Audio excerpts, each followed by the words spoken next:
Hello, everyone, and welcome back to Cheat Codes. I'm your host, TaSh. You know who I am. So, I am a person who loves words. I love communication, and I know that from the dawn of communication, stories have been woven into the fabric of our world, shaping our understanding of it. I feel like we use allegories to pass down hard won lessons, and every evolution of storytelling has shifted how we connect the world around us. Enter modern gaming. What is gaming? At its heart, if not a form of modern storytelling? For me, that's a huge part of its draw. This ability not just to witness new narratives, but to actively participate in their creation or explore them as part of the story. And as we move into XR and AR and other spaces, we're starting to see how those stories bleed into our actual physical spaces. And that is so cool and so empowering. So today, we're diving into this with Savannah, the Senior Director of Policy at Discord, and Jessica, the CEO of Wicked Saints, to talk about World Reborn, a story game that's breaking the mold, and it's built on behavioral science and positive psychology. And it's all with the goal of boosting players' self-belief. So welcome to Cheat Codes. Thank you for having us. Thank you. Will you please introduce yourself to our Cheat Codes audience? Well, hello everyone. I'm Jess. I'm the CEO and co-founder of Wicked Saint Studios, and I'm so excited to be here. A little bit about myself. I actually come from the nonprofit world. So I've always been a lover of stories. So I'm so glad that TaSh is talking about stories because stories are always my first love. Went to school for journalism, started my career doing campaigns, anti-child abuse domestic campaigns, went into international peace building work where I used to train young movement leaders and activists, what we called strategic storytelling and messaging and experiences that shift attitudes and behavior. Fell in love with that and was like, how do we scale this kind of thing? And then we started Wicked Saint Studios. So Wicked Saints, our whole mission is to empower the next generation to build a better world and live a happier life. And we're building the game is now live. Oh my goodness. I always say like, we are building. I'm like, the game is out there, everyone. Our game is called World Reborn, and it's an interactive story game with real world quests that you do in real life. And we are just super excited about it. So yeah, that's a little bit about me. Thanks, Jess. I'm Savannah, Badalich, Senior Director of Policy at Discord. I was born and bred as a gamer, and a lot of the ways in which I learned about experiences outside myself, as well as like explored my queer identity, was through games and the community of gamers. So it's really close to my heart. Somewhat of a similar journey, a little less, international than Jess's was, but I had started out my career in human rights and then moved into thinking about how human rights are expressed online and the benefits as well as the trade-offs that sort of happen when you have new types of technology. And so I've done a lot of this work building within tech companies, well-being, empowerment, and other kind of functions. And so this is a really exciting partnership we're going to be talking about. It's so cool. Honestly, it's like a dream come true. So, speaking of gaming, what game has had a significant impact on you, Savannah? I mean, this is I've been struggling to think of one. I will say the one that helped facilitate me exploring who I am. They've mostly been MMORPGs, and I'd say World of Warcraft. And it's not necessarily for the story; it's for the guilds and the groups, especially. As I was younger, there were a lot of guilds around queer identity, and so that was really cool to learn from people who were older than me, gone through some of the struggles, but we were still able to just like create cool armor kits and like express ourselves. So that's what comes to mind. It's hard to choose just one. I agree. How about you, Jess? Yeah, it's so interesting because growing up, my mom was actually the really hardcore gamer. So my life was like the Gilmore Girls. So my mom was like this wild free spirit. We were just the two of us, and I was like very studious. So I always had my nose in a book, and she had both Xbox and PlayStation, and like was like switching between whatever games. And so I would play with her, but I had this like idea of what games were. And then I got older, I started exploring all this stuff. And this is when I was like in peace building world. I was literally doing trainings on like preventing violence and not being a bystander and all this stuff. And I went to this gaming conference and I started seeing all these things around interactive stories. And so that's what kind of got me into interactive stories and this whole new universe of stories and like how you can tap into even more emotion in it. And the thing that I got so excited about was that the reason why I did storytelling and trained activists in strategic storytelling is behavior change doesn't happen by giving people information. It happens through having experiences. And stories are a really powerful way that you can experience something that you would normally not get to. And then with interactive stories, you no longer are just like passively watching the story. It's like you are the main character. You can decide how to respond, and then you can experience the consequences of your decisions. And so I was like, this is the next evolution of media-based behavior change. This is so cool. So I started getting into the interactive stories, and some of the early ones that really inspired me, if I had to pick one, I'd say Florence, just because So good. it was so artistic and it was so different than these video games that I grew up with that I like watched, but that I was like fast switch watching my mom play. And it was the way that they told the story and then tapped into the emotion, the relationship, things. It was so relatable. And so I'd have to go with Florence. I love that. I always look at my life because I have 3 kids and I tell them let my story be the way you learn something also, so that everything doesn't have to be the hard way. I understand that you will have your own life and you have your own experiences, but let my life also be a part of that experience. So I agree with that. I feel that. So tell us more about World Reborn. Talk about how storytelling, behavioral science, and positive psychology intersects. Yeah, no, I know it sounds like a lot. People are always like, you guys are so ambitious. Like, yeah, we are. Yeah, yes. Rightfully Yes, so. absolutely. So basically, again, World Reborn. So it's an interactive story with real world quests that you actually do in real life. And the way that we often describe it, it's also a platform. And so the way that we often describe it is we say it's kind of like Duolingo for finding your power. That you play a little every day. We say to unfunk the world, but it gives you kind of bite-sized ways to start applying this to your life. And so the way it works is that the premise is that there's been this cataclysmic event that's fractured the world to multiple realities. And there was a secret underground group that's recruited you because they need you to help save this other reality that only you can save. And so when you're in this other reality, you make choices spending energy, some kind of thing that you would. So if you've ever played episodes or choices, you spend gems. Well, you don't have to pay for these choices. They're all energy and very similar to real life, right? Where not every choice is just easy as like, is it option A, B, or C? Like certain options are going to take a lot more courage and energy for you to put out to try to get that. Then, it's easy to say like, oh yeah, I would do this. Like really, that would cost you a lot of energy. And so the only way that you get energy in the game is training in your base with what are actually real world trainers that are also interactive stories. So these are trainers that are real world change makers that share part of their story. And every time we do a training session with them, it's called a mod. Each mod is broken to steps. And each step, you play the interactive story, they give you prompts, they help you reflect on small things in life. And as you do those reflections and those little tiny actions that you can do right where you are, it's also helping you prepare to do something in the real world. So, for example, let's say there's an anti-bullying mod. The first step of that mission might be like, hey, think of those around you. Who's often bullied or marginalized? Write them in your private log. So we'll give you energy for that. And then the next step is, okay, what's something kind you could say to that person to make them feel seen? You write that in there, you get energy for that. And the final step is, okay, go leave an anonymous note of encouragement for that person. And so that's how that kind of core loop works. And then depending on the choices that you make within the story game, the fantasy world, and depending on how you choose to do options, because we'll give you lots of different prompts and a lot of different ways to do options, we'll start to sort you on where your inner strengths lie. And our inner strengths are actually based off of positive psychology's 24 character strengths that have been researched for decades. And so my co-founder is a behavioral science researcher. And so what she did is she took the 24 character strengths and she did a factor analysis and found that when you tended to have one, they tended to group together. And so she grouped them together in basically 5 different groupings. And those are our core strengths. And that's when you become like a certain type of writer. So as you play the game, you say, download the game,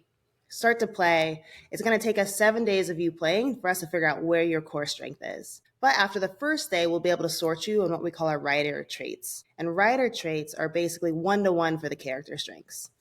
So for example, I'm a Zal writer, so Kitsal. So that means that I'm really high in hope and optimism, spirituality, zest. And so that's my core strength. But then my writer traits are Mayor of Hopetown and because I'm pretty hopeful, galaxy braining it because I'm creative, and then believer is spirituality. So that's kind of how that works. I like the zest. Yes.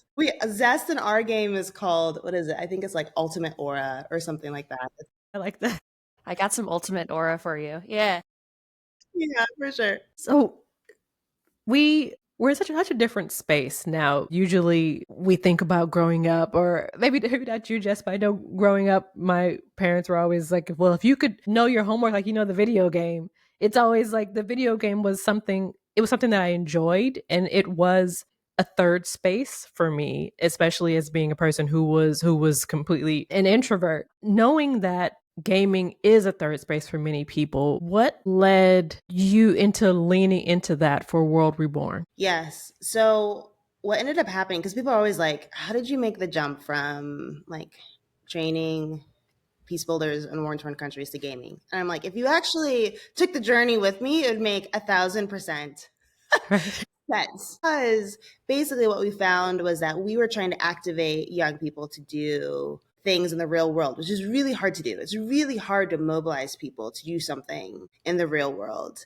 And our first attempt at this was something called Battle for Humanity. And so it was like it's a gamified app where we gave you things to do, because that was our first assumption. We're like, okay, there's all these young people that say they want to change the world. Maybe they just don't know little things that they could do. And so we're like, we'll give them all these little things they can do. And all the kids that signed up that said like, yes, I want to change the world, we only had like 1% of them actually do the thing in real life. So we're like, okay, like what is stopping them? What is that barrier? And what we found the barrier was, it was a lack of self-efficacy. And so this is where like the belief and confidence comes in, because self-efficacy is your belief in your ability to accomplish a goal. And it's the number one indicator whether someone will take action or not, is if they actually believe they can accomplish that thing. And that's what's so amazing about gameplay, because it's built with the core game loop. So every time you go around that loop, you get a little bit better, a little bit better. What's happening is you're getting mastery. And mastery is how we start to believe in ourselves, when we actually become a master at something. Not when someone tells us we're awesome or gives us a trophy, but when we become a master at it. But most video games you play, you feel really good and strong playing the game, and you stop playing and reality comes crashing back down. And so like, can we build a game where all that power that you gain with the game, you can actually keep with you? It actually stays with you into real life, and then we like get you to go out. And so that's kind of why we got into the gaming space in general. And then the more we got there, we started to see all these possibilities for how we can actually, a lot of young people wanted ways to practice dealing with people and interacting with people before being asked to interact with people. It's like, we can do that in a gaming space. But then we don't stop there. We don't just give them ways to like, in the fantasy, to practice dealing with other people in different situations. Then we give them small bite-sized ways they can start applying it to their own life. And then they get closer and closer and hopefully more and more comfortable to actually go do those things. And that's what we've done with Discord's mod that we've created, is we've said like, hey, like we're really focusing on well-being and authenticity. And so you first learn about like why authenticity is so important to your well-being. It's like, well, if I don't feel like I can be myself in all these situations, whether it's online or in person and like that, and you don't feel like you can be yourself and be accepted for who you are, that's going to affect your mental health, and it's going to affect your friendships and relationships as well.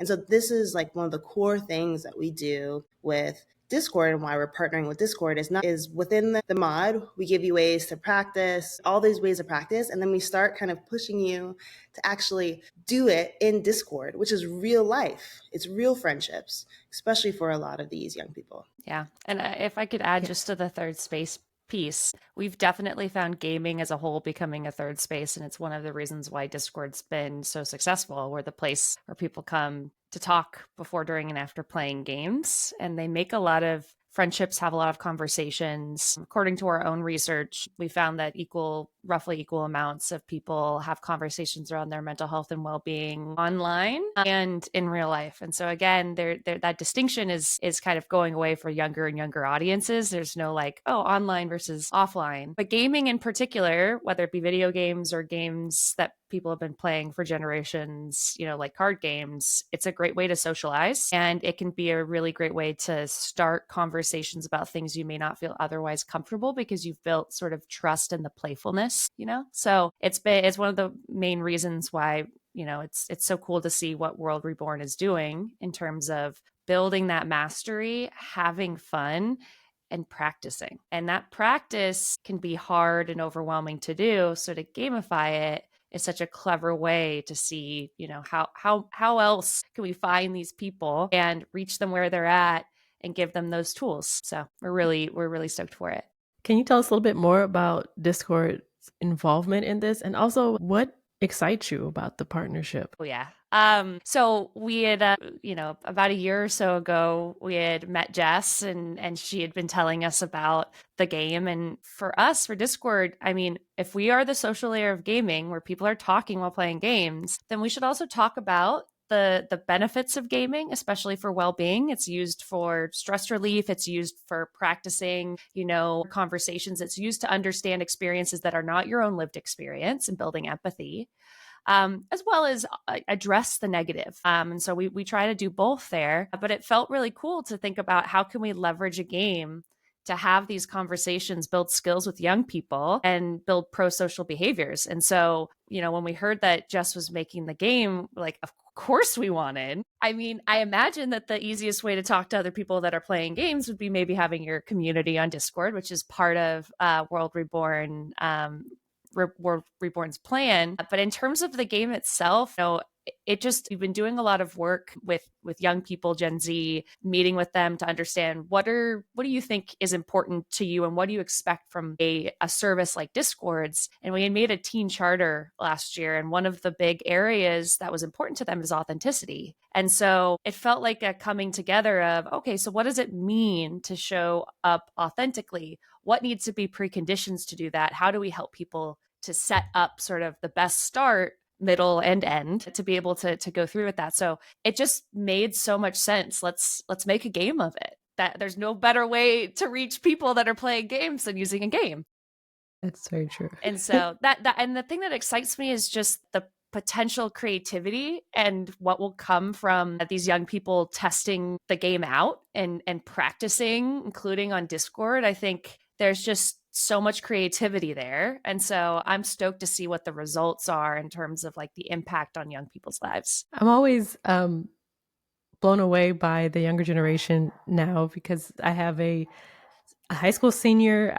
It is, for them, it is nothing to just be in a Discord voice channel, just because that for them, that's hanging out. And it's just an open chat. So I'll be talking to my son and he'll say something like, "Oh, Isaac thinks you're funny." And I'm like, "What?"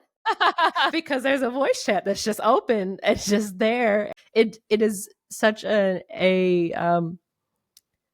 important part of their lives that they almost don't notice that it's there. So I think that having a resource that can guide them in a way to encourage their strengths is really important. Yeah. We did see a lot of traction during the pandemic for Discord because you no longer had a physical space to go into. Your third places, whether they be, potentially like schools or after school clubs or, like a physical place, became impossible for them to find. And so we have seen quite a bit of them using Discord. And again, they don't see the differentiation between online and offline. It's just they want to be where their friends are at, and their friends happen to be during COVID only online. And right. So it's very exciting to hear about how your 16-year-old and high school senior are using Discord. It's so fun. But I need them to warn me. I need them to say, "Hey, because sometimes I'm saying weird things." I mean, that's the fun and playfulness, though. I don't know how much you're using stickers or other things. I have one of my bosses, like, very compromising, hilarious photo of him looking like a dork as a sticker, and it makes it just that much better. Have the same for all my nieces and nephews with my brother and sister in our family server. So it's that playfulness that leads to closer connection and building trust. True. Yes, that is true. And I feel like his friends probably know me more through Discord voice than anything else, which is why I'm their Steam mom. I have the Steam family. It's me and like 8 17-year-old boys in Oh my this. gosh, you have so much power. So much Right. power. Ask your mom, she's gonna get yes, I'm not gonna get that game, but I'm gonna get it. They know I'm gonna get it. Cool currency, honestly. Cool So points.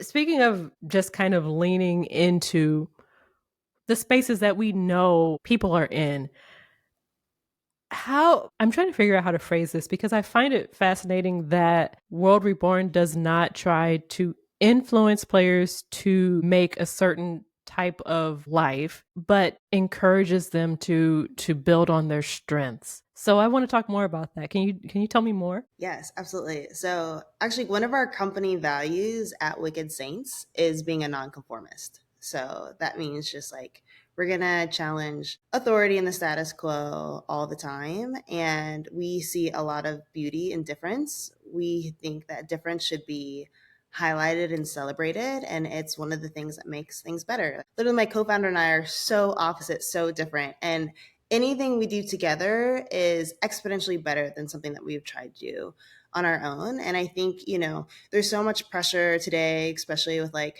cringe and everything to like try to like fit in, not go too. And there's also these certain things that people think are heroes and our strengths and our power, and there's other things that are really important. Like one of the character strengths is humility. And it's like, that's actually a really important strength. And if you like, okay, maybe you're not like really high on like the bravery and the social intelligence and some like the like typical kind of like leadership stuff, but you're really high in what we call team spirit and like you have like humility, which we call like low ego, and you're very kind. Like the world needs people like you, Yes. like we need you. Please, we need you. And we need you like taking those strengths and really holding them and feeling good about them. And also there's a lot of science connected to when you are able to identify what your core strengths are and then use those core strengths, you are just happier. You're just a Mm. happier person. It makes you less likely to be depressed. You're more resilient against anxiety. So strength-based approaches are so powerful. And of all the strength-based approaches, they say the number one that increases well-being is using your unique strengths in new ways. And that's one of the things that we can do with World Reborn. Is one, we'll give you a lot of different options on how to do something that will reveal your strengths. And then you can also find other mods and other steps that are more centered on that strength. So you're like, hey, if I just want to feel good today, like I'm gonna do like the core strength that I described with like kindness and like team spirit, like that's pay. It's like agape is like the full core strength, and like you'd be a pay writer. And it's like, I'm gonna go do a pay writer stuff. And maybe I'm gonna go talk to some pay writers in my Discord that are gonna connect with me around these things. And there's so many ways that we are like identifying ourselves. That a lot of them are really fun, but if you do it in a strengths way, it will actually scientifically help you feel better and with your well-being. And that's why we're so excited about it. And that's why we're not like, hey, you need to look like this hero or be like this. We're like, you need to be you. We need you. You are already strong. Let's work together to find out what those strengths are and then how we can put those strengths into actions to change your reality. I love that. So I would love to know what I feel like this really lends to the bigger picture of you both are really using your strengths, your core strength to bring something beautiful to a space that really needs it. Oh, So shucks. I would love to know more about your mission in this space, Savannah, and your mission, Jessica. I want to know not only how can I support you, but how our listeners could support you in this space. That's awesome. I appreciate the question. What we've been seeing by virtue of people using a platform like Discord or just talking while playing games is it's really important, especially for social connection, to have something to do together. And be able to practice and learn and get to know about other people's experiences, etc. And so I think for folks who are listening, there's a few ways to support. I think if you're a game developer, there's already ways in which your game could be supporting many different types of people. But think about there's a really great organization called Thriving in Gaming Group, and they created the Digital Thriving Playbook, and it teaches game developers how to use best practices to build was pro just on there social today. moments. Yeah, really? Yeah, Yes.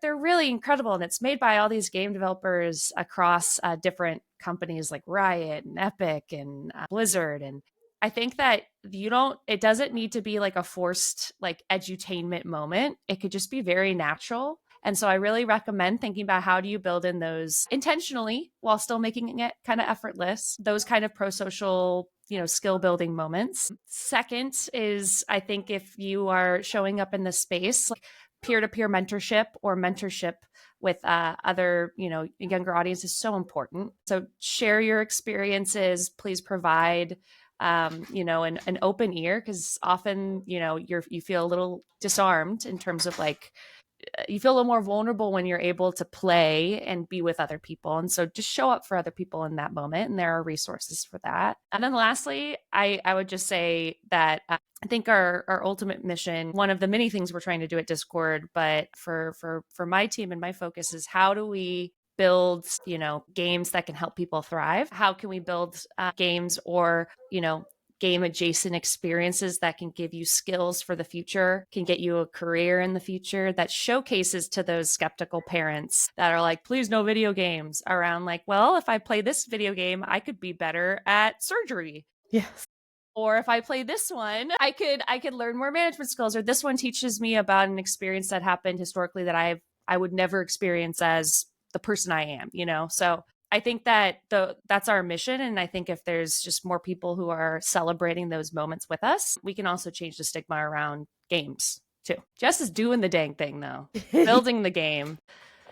No, Just so cool. it's really fun. Yeah, I think I already talked about our mission is like empower a generation. Like we're trying to reach and touch as many young people and people as we can. And we say all the time, like take the broken pieces of the world and build a better one. And so we're trying to reach as many young people as we can. And then ultimately we want to not just like we want to reach them, we want to inspire them. They go out with their strengths and their powers and they, start being happier. They build a better world. They work with others, especially across dividing lines, which we really need, but at the end of the day, we also just want to make a shift in culture and like about like, and especially like at our core, what we call is like, it's the, one of the kind of foundation of our game like still goes back to our roots of the peace building roots that we call common ground activism. Like how do we attack the problem, not the person, when it comes to anything? And that we really believe that our inability to deal with difference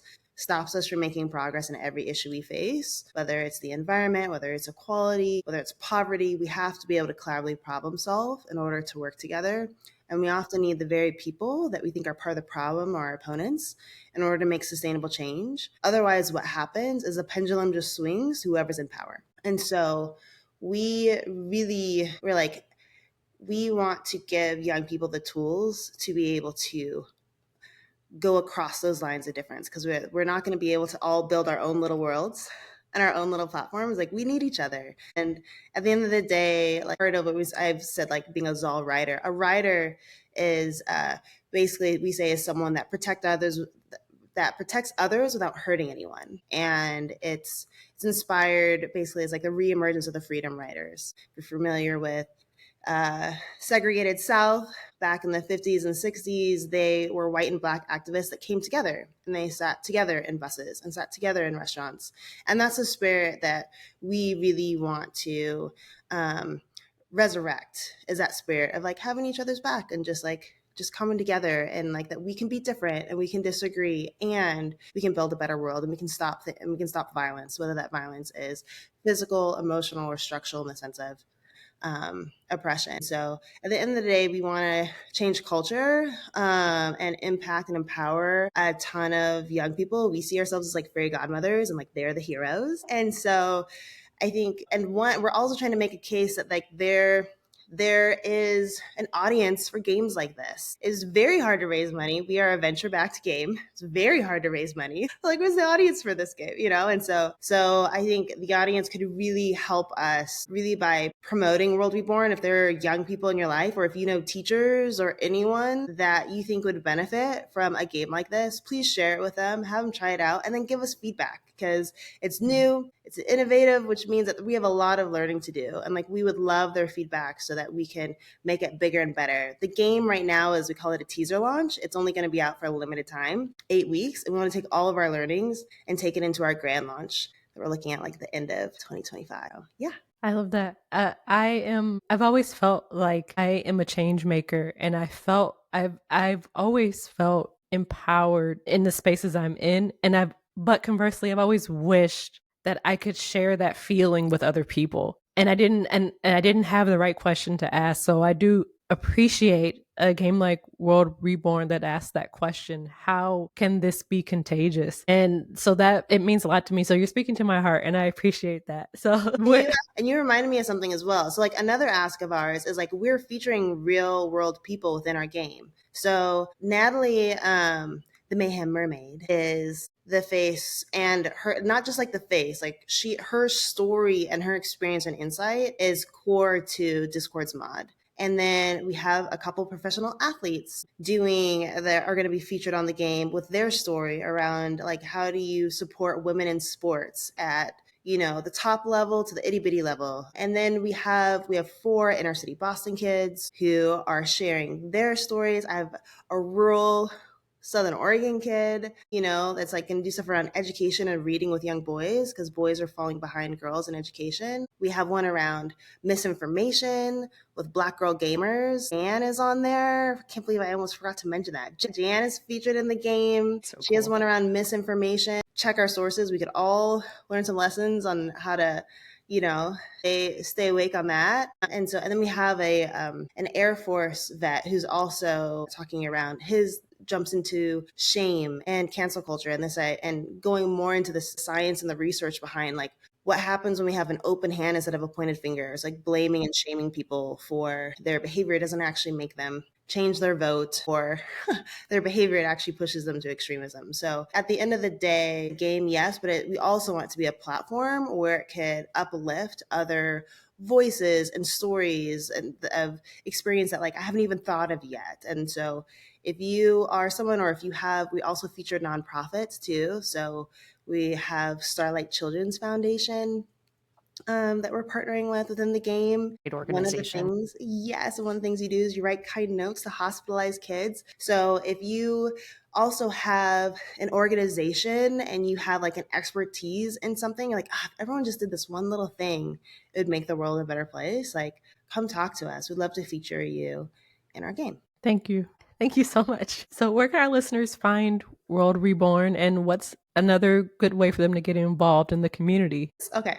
So you can go to worldreborn.com, or you can find us right now in the App Store. So if you we're in iOS App Store, World Reborn, come find us, download the game, play, and then if you're playing, then you can get into our Discord. And that's where we want you just talking up a storm. Give us ideas. We really want to, again, those that are really into the game, I have an idea to change the world. Awesome. We want to hear it. And those conversations and connections will be happening through Discord, but you got to come through our game to get there. Thank you very much.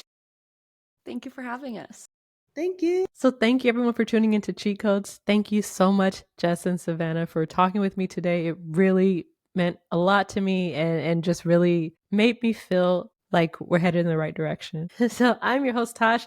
We can connect on LinkedIn. So just saying the note, Women in Games International, please visit us at getwigi.com and subscribe to our newsletter. You can also find us on all social media platforms at GetWiggy. Take care, and we will chat soon.